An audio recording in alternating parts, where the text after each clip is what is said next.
Hey y'all, what's going on? I am here with Houston's finest, Pastor Stephen G. Brown. Don't forget to say the G. What's up, fam? He is a senior pastor of Greater Bethlehem Baptist Church, and I am honored to sit down and have a conversation with him. Man, what's happening with you? Man, it's a new year, bro. I'm doing well, man. How about you? Man, I'm good. We've gotten off to a great start, and we're just trying to keep the momentum going. Me too. Keep the momentum. Absolutely. But listen, let's cut the small talk. All right. Man, as you know, I am doing a series with the young adults called Heart Talk, and in that series, we give them the opportunity to just speak from their heart concerning things that, dealing with the church, politics, whatever, just on the mind, out the mouth, transparency, real talk.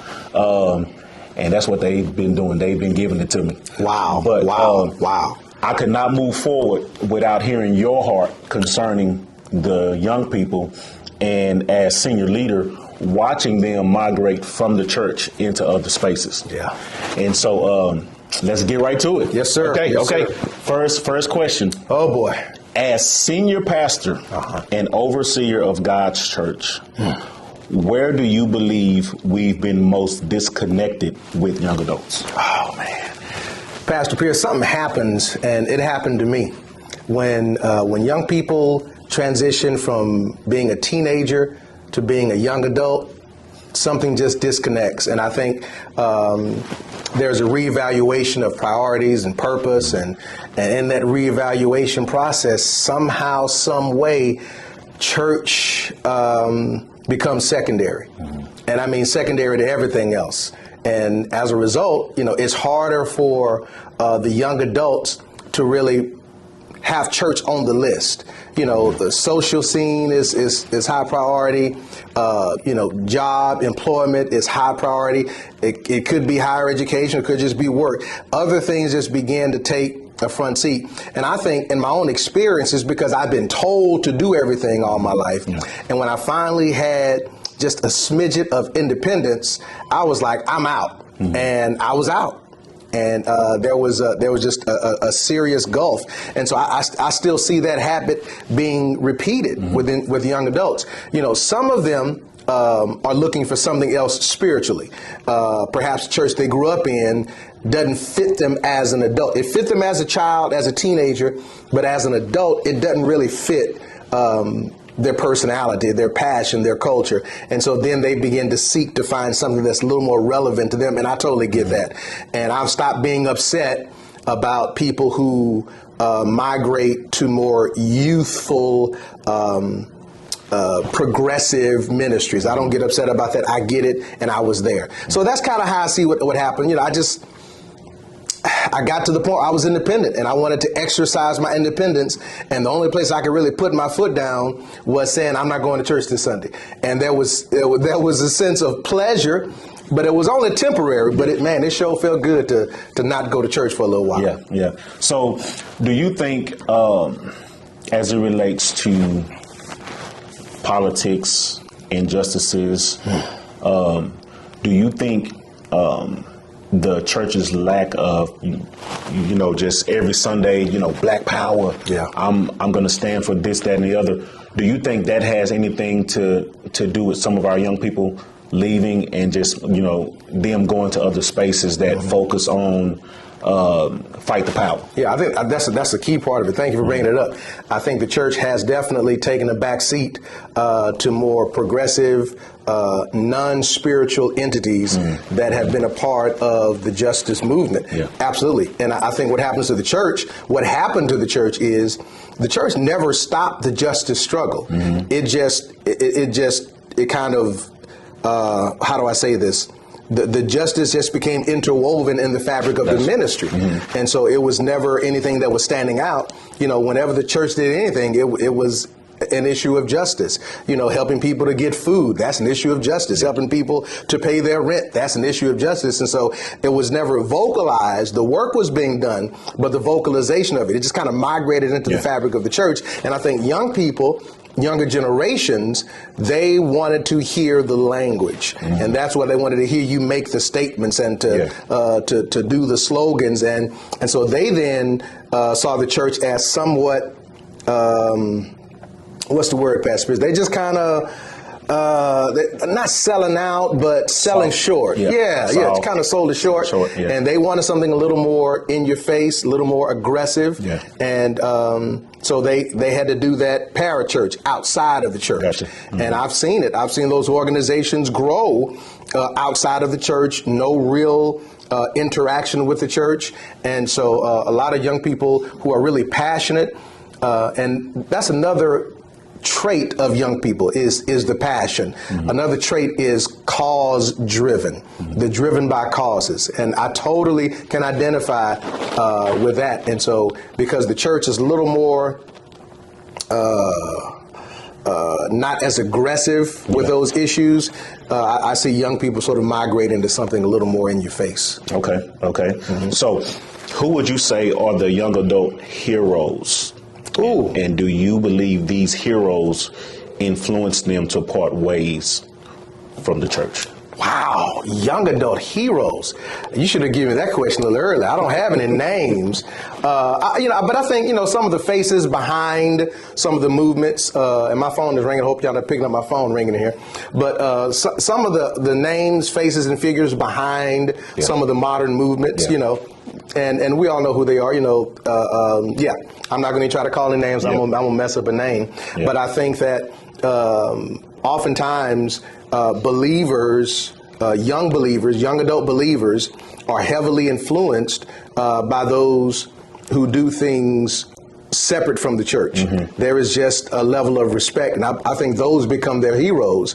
Because again, typically those who are doing things apart from the church oftentimes have a perspective, because the church didn't do it, this is why we're going to do it. And I think that's somewhat unfair. But those individuals become young believers' heroes. So that's sort of in policy and politics and movements, but then also in the arts. I think the arts has really allowed a lot of young voices to rise to the top. And they have a lot of influence on our young people. And I don't think, we realize how much music and arts, which encompasses movies, television, magazine, online, all of that influences us. I was heavily influenced in my young adult by the hip hop movement. And so when I was coming up, it was KRS-One, Boogie Down Productions, it was X-Clan, and these were all extremely progressive, pro-black movements. And that's why you had the dreads in your hair, right? No, the dreads didn't come 30 years later. Yeah, locks. He was doing this stuff. I had dreadlocks. I know. I can grow them back too. I can grow them back. Don't mess with me. But anyway, and so I'd become kind of indoctrinated. And that was, again, I was born in the late 60s, so I grew up in the 70s, and so by the time the 80s came around, it was a lot of movements, and I was a part of that, going to a historically black college. And so as a result of all of that, I definitely went through that. It wasn't a phase, but it was a maturing. I was maturing, and so I actually had to process those heroes of my young adult and late teen years. I had to process that, and I had to hold it up against the gospel, and I saw that there was room for all of that, and so I was able to, press through faithfully, and I'm here now. Gotcha. Hope that made sense, y'all. That was he threw me a curveball with that question. Yeah. He's a smart guy. He's good. So, what objections do you hear most young adults have with the church in general, not GBBC, but just in general? Too traditional, out of touch with culture, won't allow young people to lead.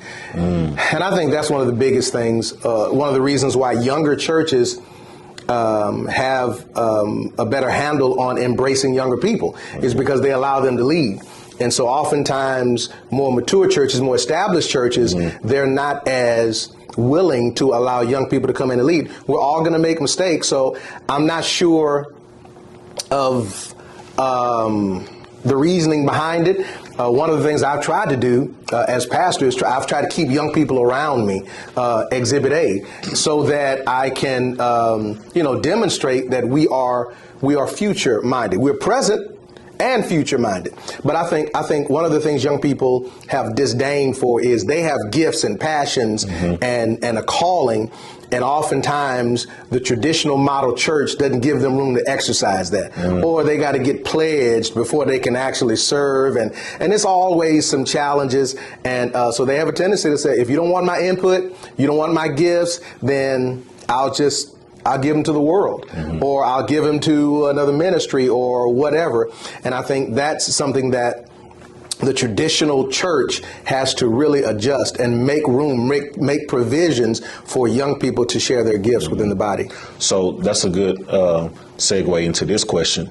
What do you wish older saints would embrace about young adults? I just wish older saints would remember. That's good. I just wish they would remember. Because we've all been there. We've all been there, man. Oh, man. I remember, and I'm an older saint, y'all. I'm 52 years old. And so be old so bad. I'm just saying, I got to say it to embrace it. I remember coming of age. I remember turning 19. I remember turning 21. And I had a lot of zeal. I preached my first sermon January 16th, 1994. But before that, I was actively engaged in ministry. I was preaching in drug rehab centers. I was preaching in jails. I was going door to door doing stuff. I was teaching a young adult Sunday school class, pre-young adult Sunday school class. And the point I'm making is the ministry I was involved in made room for me to use my gifts. And as a result, I think I came into my own, spiritually speaking. But oftentimes, I think older believers, we forget that young people really have something to say, and they have value and they have worth. And the closed doors in most churches, it's real. The closed doors, it really prevents young people from, I just think we're robbing ourselves. We're robbing the church of some really good gifts. And so I think they need to remember when they were young, remember the passions and the gifts that they had at that time, and know that it's okay to allow younger people to use their gifts. May make some huge mistakes, but that's part of life. So how do we encourage older saints to encourage young adults to use their gifts? One of the things I've tried to do is to really lead with this model of succession planning. That's right. And I've tried. It's hard, but I've really, really tried. And what that simply means is, you always have someone in mind that you're pouring into, so that you're thinking beyond yourself. You're looking to give your ministry away. And this is specifically related to ministry leaders. But I think that's the hugest principle. When you look at the Apostle Paul, he had a Timothy, and Jesus had his disciples. There's always someone around that you're pouring into who can also do the work should something happen to you. Yeah. And I think we forget that. We think we're invincible, and we are not.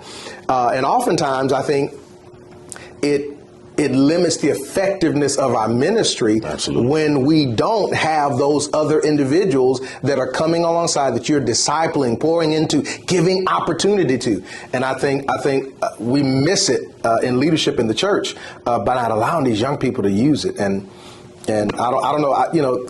Only time is going to reveal that. But I think we've lost so much in not giving young people that opportunity. Good stuff. Okay. So what are the top 3 principles you wish young adults would apply to their lives?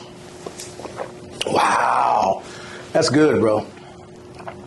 And I think I'm going to speak, again, I don't want to come off preachy, so I want to speak experientially. And I think the first principle is from my own failures, but a commitment to holiness. That's good. And I think, man, holiness is still cool. Yeah. And again, we always jump to sexual, but it goes beyond that. You know, it's how we carry ourselves in social contexts. That's good. Not being lit. Do we still say lit? Okay, drunk. Yes. Drunk with wine. High Faded. on weed. Faded. And so it was not just a sexual thing, but it's in all areas. Yeah. And I think holiness is so important. And I think out of holiness comes clarity. And that's the second principle. Oh, that's good.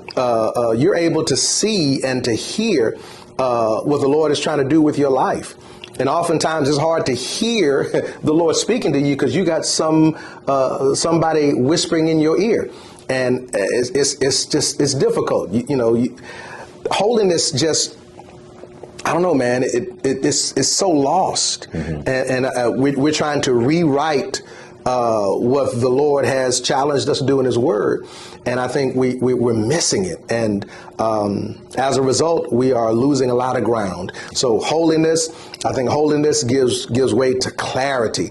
And as you seek to find your purpose and discover what it is God has created, saved, and called you to do, He will speak to you in your prayer time, in the study of His Word, and just the daily reading of His Word, just Bible engagement. And then I think third is service. Okay. That's one of my core values is service, which really is rooted in sacrifice. Just having a desire to lay your life on the line for someone else. And I think Jesus models that perfectly. And even as He speaks of laying down your life for a friend, that's sacrifice, that's service. And I don't think you get to that place without holiness. And without clarity of purpose, that's good. I don't think you can get to the place of being a servant. Yeah. Okay, good. So, we rounding third base. I need makeup. Coming home. Makeup. No. Sweating. Man, you camera ready all the time. So, within the next 2 to 5 years, what type of church do you see GBBC specifically being for young adults? 5 years. I will be in my 15th, 16th year by then of being a pastor here, if you can believe that. That's crazy.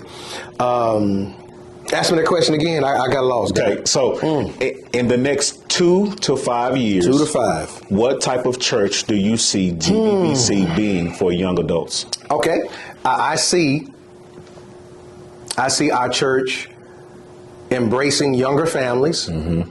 I see our church, 2 to 5 years. I see us definitely looking at life as a church past Pastor Brown.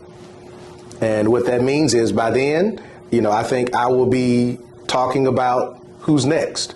And I think that's important, especially for the Black church. And really, that's not true. That's the church in general. That's all churches. I think oftentimes pastors stay too long. And as a result, we lose that effectiveness. And I think it's important that after a certain point, we start to talk succession. So, 2 to 5 years, really focusing in on younger families. Not that we are abdicating our seniors in any way. Right. You always got to say that, unfortunately, in the church. It's like you don't have to give up one to focus on the other one, but that's a whole nother story.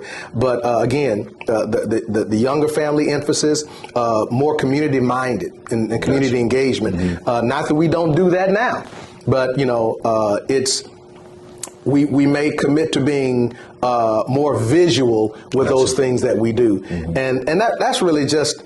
This is part of my makeup. I like to do stuff just to do it. Even Scripture talks about don't let your right hand know what your left hand is doing or whatever. And oftentimes, I believe we can be too camera ready with our community engagement. And so we do a lot of stuff in feeding people and serving people and helping people and ministering to people, but it's not a camera op. Yeah. It's just what the Lord has called us to do. But going forward 2 to 5 years, I think it's important to be more community engagement, more out there, and really making sure that the community that we're in recognizes that we're here as a viable option for the world, that this church is an alternative to what the world offers. So younger families, community focused in, understanding that life and ministry will take place post Pastor Brown. And I shared this with a dear friend of mine the other day, and I told him faithfully, I said, I don't want to stay too long to where my presence does damage. Gotcha. Now, if I still got it, hey, we're going to work with it, but we're going to start talking succession. And we want to do so intentionally. And we don't know what that looks like. I don't know what it looks like, but I do know that I want to serve from the best of who I am. Absolutely. And I don't want to ever be in a situation where I'm giving the ministry leftovers. I think that's important from the top down, that we start really embracing that and see what it looks like. Cool. So any other comments? Anything that you just want to share with the young people? Wow. Specifically for our ministry, I want young people to know that we are working diligently at creating space for you. And it doesn't always look like it, but it's important that you give us the benefit of the doubt and that you know our heart. Pastor Pierce has taken the leadership of this ministry, and he's running with it. And it's important that you know that we care and we see you. We know that you have gifts, and we want you to use those for this local assembly. Not begging, I'm just saying. And it would be great if you wouldn't just come, but you would bring your crew with you so that we can really expand the kingdom of God here on earth. That is what the Lord has called us to do. When the Lord Jesus comes back, he's not coming back for Kappa Alpha Psi. He is coming back for the church. Not for Omega either. And so I want all of us, as many as will, to be fully engaged. And I know that the present and future of this ministry, it depends on young people being engaged and involved, and making sure that your children are engaged and involved. So that's my challenge to you. It's a new year, a new opportunity, and let's get back engaged with where the Lord is blessing. He's nice. Get your behind back to church. Bring your kids, bring your family. Get back. Man, it's been good. Yes, hey, sir. Until next time, we out.